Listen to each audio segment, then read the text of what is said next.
Siano City, so you share your online portals and some who will go so. Adomonline.com, myjoyonline.com, and if you are so the Abuja, your home, tear the tough mama will say, come, because since you answer bedrew and your pocket is and the next sound of panel, also who say Bibia Kuyi, we Wabuano and Waba, Quasi. Can send on your pocket is a dear child. You are not ye. I don't dear. Oh, Yamiato, Yamiasi. Fear for us about you. Yes. Is it now you know room one? I say, now I am this year. I dear China, dear sense, number so quiet and quiet. Now, the question still was so many on so. Oh, Miss Everson, Yamiad Mejuada. A Juada Iris were no number pounds, ma, Edriasan, Inu. Na asu. Na Nehemiah kama. Na asu. Na asu. Na bosome in July no. Na ye di to nchen. Yeah. Let's ye August. Okay. Every August bosome ni. Okay. It will be enya reshi mu se bosome de adwuada de. Ne no edi krabadwo nyamia ibi. Oh nyamia ibi. Ye di bro nyamia sisi e. February, March, April, May, June, July. Nyamia ibi. Eda so ti ase na nyame ase wate. Bo me enkoso mu yehu abomfia asa. Yes. Enya gidie se de ne a ebeyi. Previous some say you be na benye skase atam. Oh yeah. Ba se e beda kom de rade man pare. So be kram for aeroplane dan wo de obi ngoda, obi ngware da, obi ntoka da. Yes. Obi ntofie da.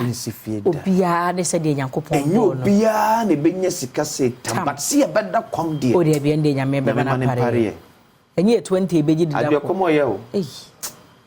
Ha. Komo ya. We are because uni mobi. Yeah. Sabi kom dina. Buano. Buano. Buana. Kom de. Eya. Adwa eya. Komo ya dia eya ti say e timi pansulu mu. Anu kwa ne ade e be ni paso na se wan ti anyina opedi bone. Yes. Akom. Yaman pare adwa. Na ye mabure ne nso no.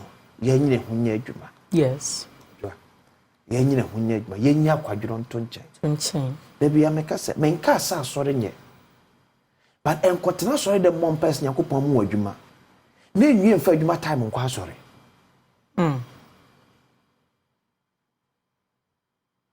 Enkotena asore de ensu fre nyame se won ma wadwuma. Na menwie mfa adwuma time no nkotena asore de. Yes, wo ma wadwuma ne wi a. Yes. E wasa wo ye adwuma no. Because Nyankopon asem se. Dwumani edidi na nsa no. Na katua se. Na katua se fatam. One e manda katua obi oye adwuma. Yes. Ti wo so ntumi nkotena asore dem 24/7 na me dia katua. Ewrade mamadwumo, nyame ati o mpaibo. Wa bi ma otimi dia kwa dia ma. Ko se twum bi adwuma se nyo no kwada busu na betimi aye. Wa fa ni pam de nyire ye. Wo ba be ka ho. Enfre adwuma mu nkotena asore Wednesday. When unim so wo adwuma office unless e bia unyi bibia gidigidi office se mba be ye adwuma se na maso se da bi o se mkotena so da bi menka so asore nye But you be even on Sundays kora no I see ye kwa so de no ye me say me mpo asore da. Yes, because about 12 I'm behind news radio enti unim time wa obekọ wa asore. Thank you. Unim time wa odwuma ti hye no etie because see Bible see Jumani na ketua se fatanis dia na wo se Jumani be na dwuma. Yes, san wanya ketua no. Yes, sanity.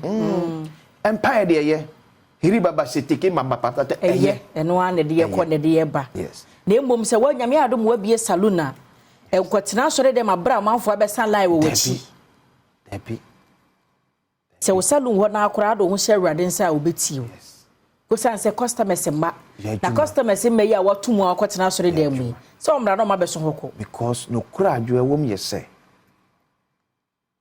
minim how Nyankopon betimi afa so hira when you don't have something doing. Enyo mo Bible na akora na se ye nkohwe abo antatea oye adwuma day and night. And now obisa Moses say die ne kita o osepema ne kuta me. It means it's a bibi kita o Nyankopon timi nam so enye bibi mfama. Yes, favor, but the favor comes as a result of what is in you.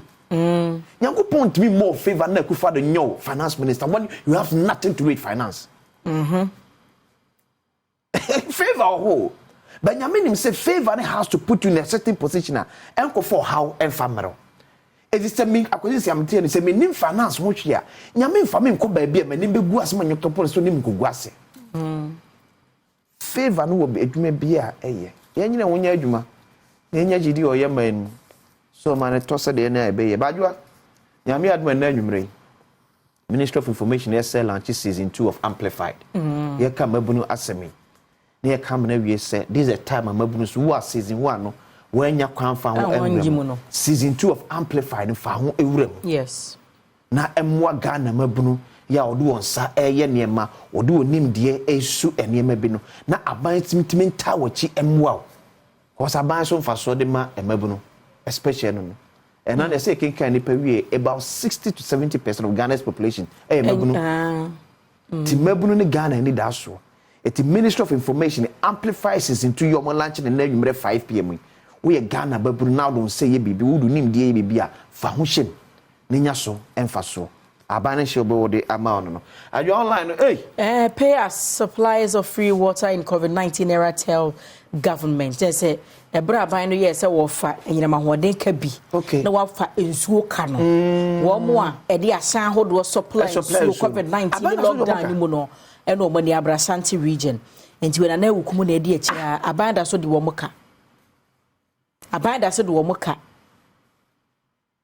na who report bi asike yesi etrio no 2 years no jo me who report bi a yesi se sike ka wasemi ebia na akoduru baabi na akoduru na enya meduru wo mo ho enti ebesere mpanifo atui asese kan so behwemu ya sante bantemfo na wo mo ekasa yi we also don't accept chieftaincy titles. It will drain your finances and time. Kofi Amoaben ne businessman edi nkomo kompote mu bi na frase ebiebie nwuma ne ade na mo asase e bo nkoso hene na emaba wa hema na kabia no chwa base bu han so ba cheme na se ye hu ni se wa no duru dwom nti wo se sa di bread ma wo a ha ho esan so bia bebia wo ewo enti ene usika kakra na odi adwuma beba wo so de na ye gata no na ene ye jana bia no na we de beba wo so na se wudu usika na de adwuma ni nyina bu community no enso so enfa thank you afa ba ho ne ye sika ni bia mu a sabe no bi so apega ne de data tere koma no sanity entra ba cause enya ofi akonya thank you o nana bi na bode ma wo enyo se ofi akonya de anka endidi so eno kwase ye twema ofi mu ansa but I try ya create ama wo de yetimi create de mo bi enti Kofi Amoaben no ono na ne bank ne de UT bank. In fact, experience is the best teacher. And most trusted teacher. Yes. Nti ono na futu de ma ye no suspected cable thief lynched in Koforidua omo a ECG homa wo mututwa ne bie no nti ubowro ma behu nipa kro ya woye whoever they bring before us we will win 2024 elections. Mahama react to MPP's 10 aspirants. They say mampanyira da na eche se omopa kro omfa nipa 300 mbra still no wano wose be kwa mandisi omunsuro omabo omo nti emu dem Fantana's mom flaunt curves and tiny waist in support of daughter's hit single. Na so kwa adomonline.com politics, foreign, entertainment, sports, be beard with lifestyle e wo hono a obenya mo nchemu na fe wonso wakenka yenhwe de enkrata no so daily guide Branche bedwe film chami hinfoni e wa ha right honorable Urban Kingsford Sumana Backbin. Parliament amends whistleblower contract acts. John Rahman Maman Sufoni Enye. Mahama dams Nana hunt for new VIP. Mahama dams Nana hunt for new VIP. There's one say adeswa kese pa sum ampenda da Mahama ne NDC am yukonsuye ni obebo dwoma chidom for 2024. It's a running mate, as running mate. Oh, okay. Say Professor Jena na de no ye previous election 2020 and offer as running mate. And I be see this time we more din say ma me no one ne ekro. And ono so won kan se we hwan ma me nesi but the daily guy the boy amane say Mahama dams Obano asese wo pefoforo yes na se be ye oba na se be ye be ma na di jo Mahama ni abre running mate baby adna kwako no adwa na 2020 election na NDC pen4 ehwe between Ashanti and Eastern region so no mefa running mate e dey free attention do na call Ashanti because of number of votes na NDC ehwe from Ashanti region. In fact say MPP tenasema MPP NDC timitwa 30 to 35% vote from Ashanti region. They should count themselves as omuko position.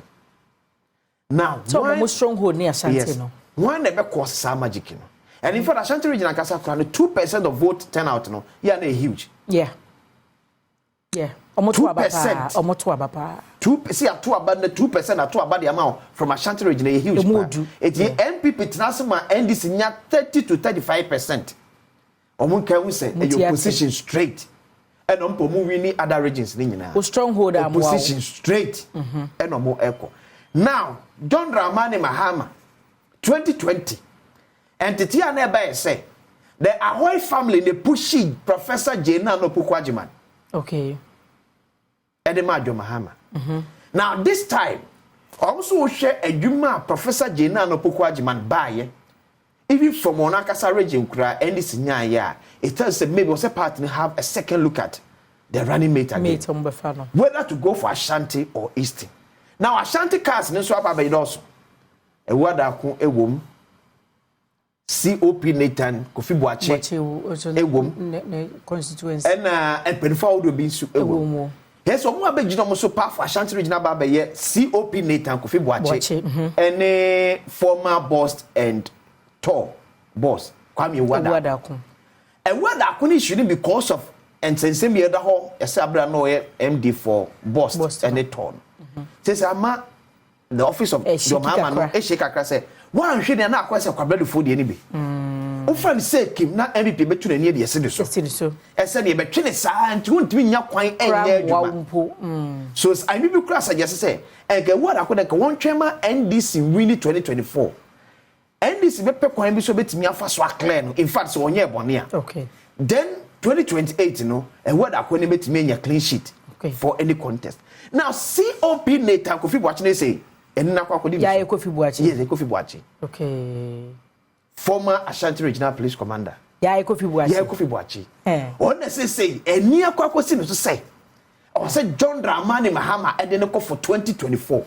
Solid Kofi Boache. Kofi Boache. COP Nathan. O ma santimemo jo ya Roberts ni we nyina kodae. COP Nathan Kofi Boache. A man for who say. Okay. Say if indeed NDC for person who win 2024. They should go for any that 30 to 35% vote from Ashanti region. Yeah. They should go for Kofi Boache. Than Kofi Boache. Okay. Yen ready e be kwai. And this other police student arrested and all court. Yes. Bench warrant for Christian Divine Church leaders. Marijuana smoking not legalized in Ghana. Backbend. And so anyway, a daily guide and I can say daily graphic and so anyway. Education Ministry reverses decision on Adisada student. Goy graphic pledge to promote national interest. Controversy over 2 fishers' death at sea. Speaker clears air on we. Daily graphic and so no.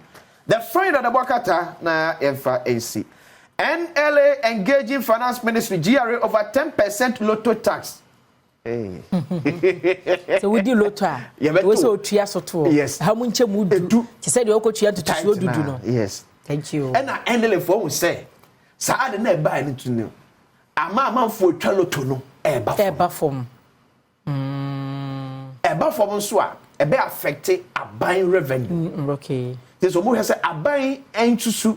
Say up 10% na na say NLA revenue be kosoro.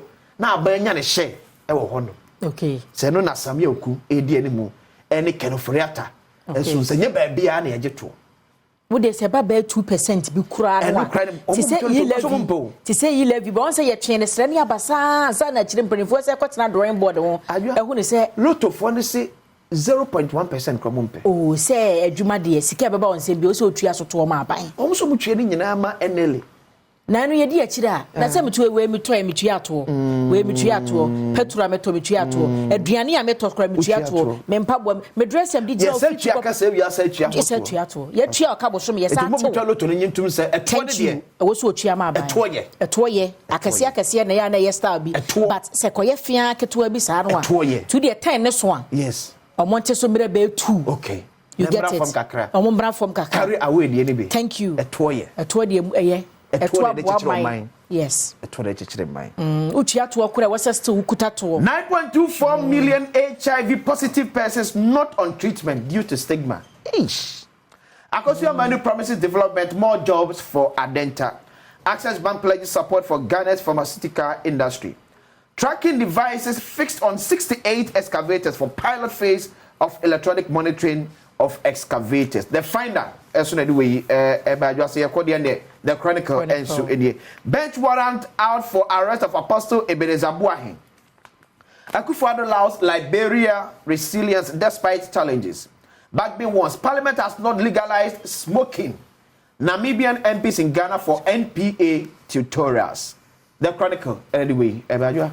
Yeah, kwa busia enne ye efiada enti yakwe na woso hunu se agokansie beba ahosepe ebeba asemidika etuala ene ejinamu pa afi na nkomo bi wonso a na ye de afi hɔ amansa na kwasinsia sa atena se na mpense mu atwa so ye moache